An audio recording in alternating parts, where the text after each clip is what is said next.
Selamat malam semuanya, balik lagi di podcast Opini Tengah Malam. Jadi hari ini kita masih social distancing, tapi kita kayak satu kamar ya. Sebelahan nih gue. Gila. Kita beda rumah, kita belum ketemu lagi gitu. Dan hari ini kita akan ngebahas tentang konspirasi, tapi film juga. Ada filmnya kebetulan, jadi kalian bisa tonton. Ini akan seru banget. Jadi ada 3 orang. Asli, pas banget nih kita bertiga nih. Oh iya. Kabur dari penjara Alcatraz. Bayangin penjara Alcatraz. Yang emang terkenal tuh penjara super ketat gitu sih. Jadi pakai kacamata konspirasinya, biar open minded, balik lagi di diskusi podcast Opini Tengah Malam.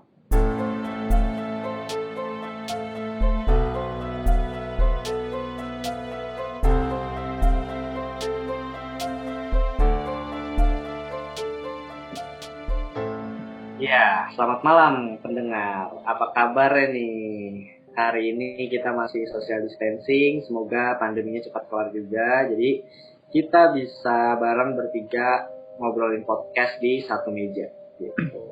Biar audionya akan lebih bagus. Karena yang manifest kemarin tuh audio terparah. Sebenarnya gue kesel banget. Kayak pengen gue upload apa enggak gitu loh. Cuma ya gimana udah buat kan gitu. Jadi ya udahlah. Ini kali ini better. Jadi semoga enak didengar gitu. Kalau kalian pengen nyari kaos gigs tentang film atau konspirasi bisa kunjungi Thanks Gigs is Friday. Langsung kita masuk aja ya. Balik lagi bareng gue Bimo Konspirator. Gue ya. Oh iya, gue si Pedrian Labil dan gue Faris Realistis. Tapi kali ini gue yakin nih, Bim. Gue yakin. Lihat. Jadi ini ada filmnya tahun 1979 yang disutradarain sama Don Siegel dan pemerannya ini terkenal, Clint Eastwood. Judulnya itu Escape from Alcatraz. Jadi gue kasih dulu nih sinopsisnya. Jadi pada Juni 1962, 3 orang narapidana berhasil kabur dari penjara dengan keamanan super ketat, yaitu Alcatraz, sebuah pulau di San Francisco Bay. 3 narapidana tersebut bernama Frank Morris dan saudara kembar John dan Clarence Anglin. Anjing pas ya, 3 orang loh kan? Gue mau cari saudara. Iya ya, aja. Kayaknya lu Frank Morris nih, Bet. Iya benar juga bro. Iya, tapi nggak cocok kan Frank Morrisnya pintar dah. Males ah. Lanjut lagi deh ya. Ternyata gak cuma bertiga Pak. Ada narapidana keempat sebenarnya. Narapidana keempat ini yang gak berhasil melarikan diri. Namanya adalah Alan West. Pelarian ini memiliki rencana yang sangat rumit hingga membuat boneka untuk mengkelabui para petugasnya. Jadi dia membuat kayak manekin nih boneka untuk ngelabuin petugasnya gitu kan. Maksud gue seniat itu nih. Pada tahun 1979, FBI resmi menutup kasus penyelidikan dan menyimpulkan bahwa 3 orang tersebut mati tenggelam. Namun mayatnya nggak pernah ditemuin. Jadi sampai sekarang jadi pertanyaan besar, apakah mereka hidup ataukah mereka mati gitu. Mungkin kalian akan berpikir kayak, ya mati lah ya hidup lah gitu. Jadi nanti kita akan kasih tahu nih Alcatraz itu penjaranya kayak gimana, seketat apa sih, semungkin apa mereka bisa lolos dan seenggak mungkin apa mereka nggak bisa lolos gitu. Jadi kita masuk ke filmnya dulu karena filmnya based on true story, baru kita ke konspirasinya. Gimana? Faris udah nonton? Sudah. Bagus sih. Benar-benar keren. Benar-benar menggambarkan kisah nyatanya juga ya. Iya, meskipun ini sih ada yang namanya diubah ya. Gue bingung juga kenapa namanya diubah. Siapa tuh? Yang Alan West kan. Jadi Charlie Butts. Oh iya. Gue nggak tahu tuh kenapa diubah ya. Apa mungkin dianya yang nggak mau kali ya, si Alan West sih. Ya bisa jadi. Kan soalnya Alan West yang masih di situ kan, yang masih hidup. Mungkin, yang masih hidup ya. Mungkin pas ditanya dia nggak mau kali namanya. Cuma emang ini salah satu apa ya, escape plan yang menurut gue sangat pintar banget gitu loh. Jadi dia melarikan diri sebenarnya tuh gue kasih garis besarnya ya cuma gunain sendok aja gitu. menggali gitu. Alcatraz digali pakai sendok gitu. Sepinter itu kan. Tapi gue jadi ini dah. Apa? Fred?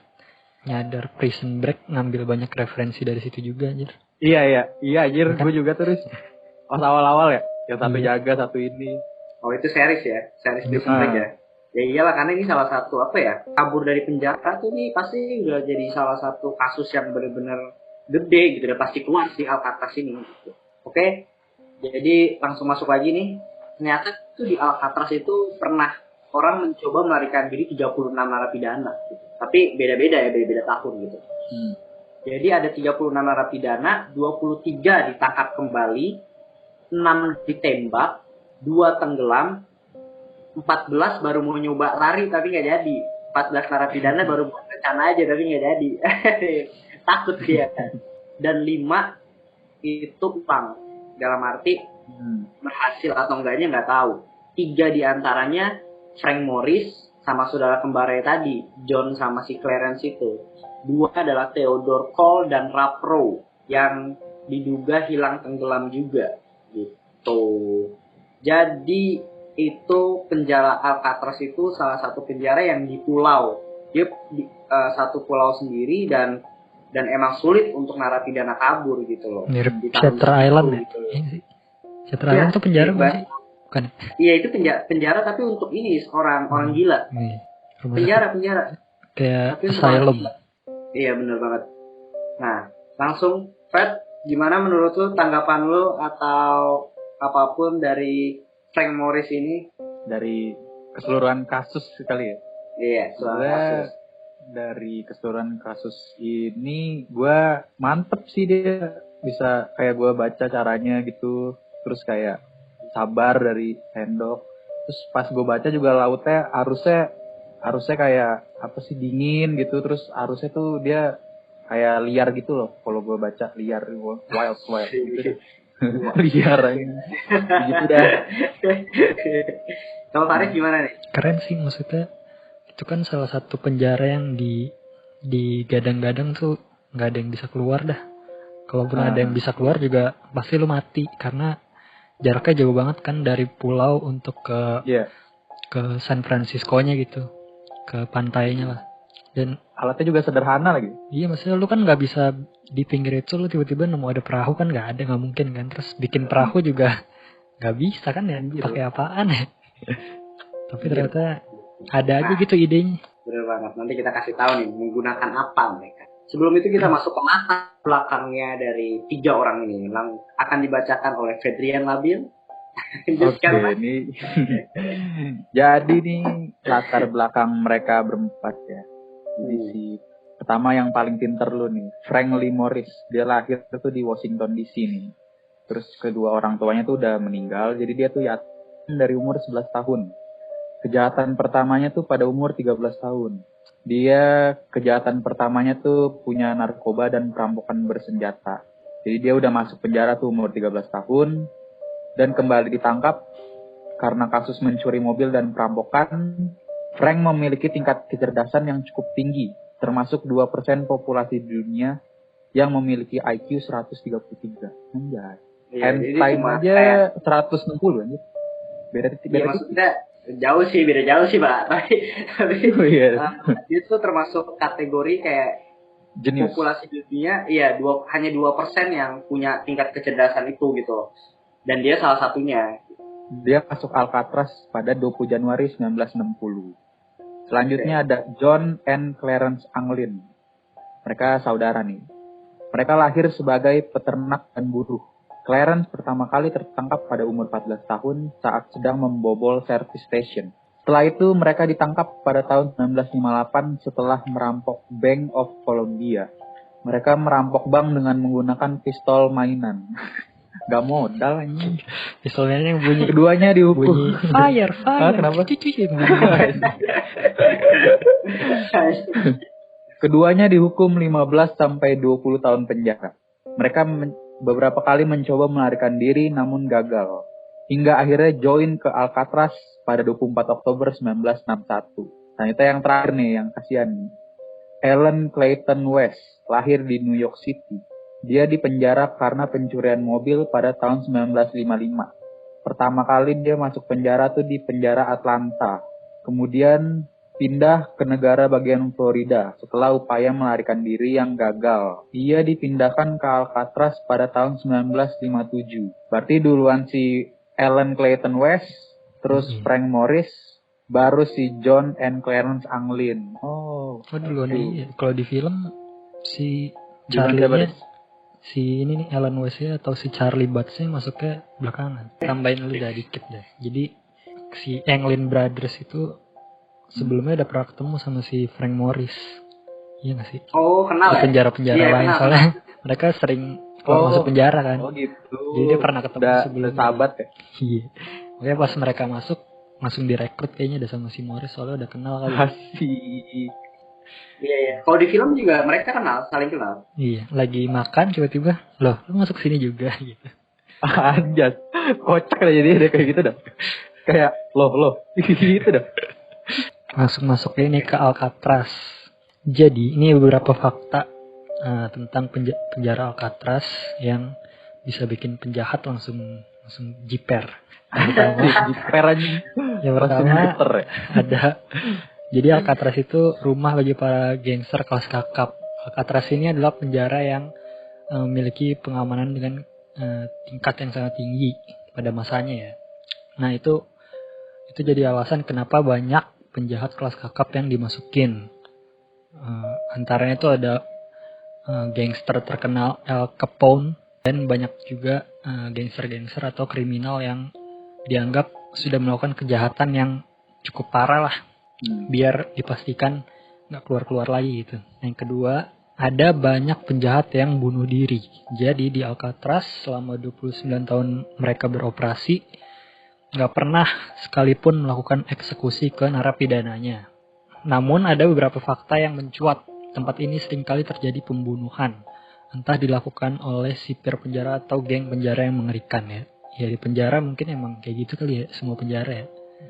Gak ada hukumnya gitu kali. Saling bunuh kayak yang di filmnya si siapa namanya Wolf. Serem juga anjir.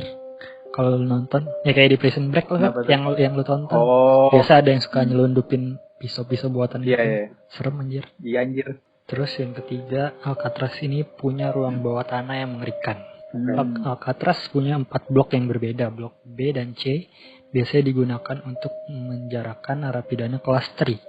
Sedangkan blok A dan D digunakan untuk memenjarakan narapidana yang selalu memberontak dan banyak sekali membuat masalah di dalam penjara. Nah, di bawah blok A itu ada sebuah ruangan yang luas dan sering disebut dengan Spanish Dungeon. Tempat ini jarang sekali dipakai karena gelap dan sangat pengap. Beberapa narapidana percaya jika tempat ini digunakan untuk eksekusi mati para narapidana dan jenazahnya langsung dibuang ke laut lepas. Zona ini juga kerap digunakan untuk kabur, meski akhirnya banyak yang tertangkap. Tapi mungkin untuk ngasih gambar yang lebih jelas, ya ntar kita kasih gambar sih kalau yang di YouTube, cuma kalau yang di podcast. Jadi Alcatraz itu pulau, nah isinya cuma penjara itu doang gitu. Dan untuk dipisahin oleh laut yang mungkin kalau kita berenang bisa sekitar 4-5 mil untuk ke kota lah. 1 mil tuh 1,3 kilometer, kalian hitung sendiri dah. Nah jadi ada pulau Alcatraz, di sebelahnya ada pulau Angel, setahu gue dah. Itu pulau kosong. Nah itu langsung laut kan ya? Iya. Dikelilingi laut. Dan itu kalau lu berenang lu butuh waktu berapa jam untuk mencapai daratan itu gitu. Jadi emang orang-orang penjaranya juga ya lu berbuat suka lu lalu nggak bakal bisa kabur, jadi mindsetnya mungkin udah kayak gitu semua kali ya. Pokoknya nyaris impossible lah ya, nggak mungkin berenang lah ya, nggak mungkin bisa berenang lu pasti mati gitu. Udah gitu dingin. Iya. Dingin karena suhunya tuh setahu gua tubuh manusia itu nggak kuat lama-lama di sana gitu. Terus selanjutnya ada Alcatraz ditutup dengan keputusan Jaksa Agung Amerika Robert F. Kennedy. Tempat tahanan ini akhirnya ditutup untuk selama-lamanya pada 21 Maret 1963. Penjara ini ditutup karena biaya operasinya yang jauh lebih mahal daripada penjara-penjara yang lain. Dan teluk ini mengalami polusi karena sampah dari sekitar 250 tahanan. Iya, jadi tempat wisata sih tapi itu penjaranya. Iya, jadi tempat wisata. Kemarin gue lempar di Twitter juga ada pendengar lah opini tengah malam yang komen dia udah kesana gitu, dan dia ngomong sih ngasih statement kalau penjara Alcatraz tuh nggak mengerikan itu gitu, dan jarak antara pulau ke ininya deket kata dia gitu. Cuma gue nggak tahu juga sih. Naik kapal kan mungkin dia. deketnya dia ya, mungkin karena dia naik kapal. Mengerikannya apa maksudnya tuh, Bim? Mengerikan, mencekam atau serem atau gimana tuh? Yang dia bilang susah kabur dan lain-lain gitu. Maksudnya intinya dia mendukung kayak ya bisa aja gitu loh. Gimana menurut kalian nih? Menurut lu berdua deh. Menurut lu penjara ini possible nggak sih untuk dibobol gitu? Kalau lu nih jadi narapidananya sendiri, lu akan mencoba bobol dan lewat apa gitu? Kepikiran juga apa jadi kreatif kali ya? Kalau udah kelamaan di sana ya? Iyalah. Apalagi Frank Morris kan sering keluar masuk, sering kabur juga katanya. Iya, dia sering kabur. Sering kabur Berhasil dari penjara nggak lain. Apa? Berhasil nggak kabur? Oh, gitu. Katanya dia dimasukkan situ tuh. Ya? Dimasukin situ karena dia sering kabur dari penjara. Makanya biar nggak bisa lolos lagi gitu. Oh gitu. Kan makanya di Alcatraz ya, mungkin kalau udah masuk sana lu mati di sana gitu loh, dan isunya aja lu kan satu sel satu orang ya kan. Dan banyak dia sebenarnya nggak ada eksekusi mati di situ, banyak narapidana yang bunuh diri akhirnya gitu. Dan katanya nih ya, kan kalau dari pulau San Francisco itu kan dekat nih sama Alcatraz. Kalau lu bisa malam-malam pakai teropong, lu lihat di pulau Alcatraz itu katanya suka ada, ibaratnya mungkin kalau di kita hantu-hantu narapidana dari Alcatraz suka kelihatan katanya. Asik. Aja.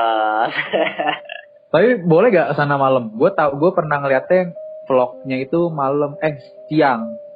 Karena kalau jadi wisata horor seru juga ya. Seru sih. Cuma siapa yang berani ya? Yes. Oke. Masuk aja nih ya. Dari skenario gimana sih caranya nih Frank Morris CS kabur dari penjara? Ini nih yang ditunggu-tunggu.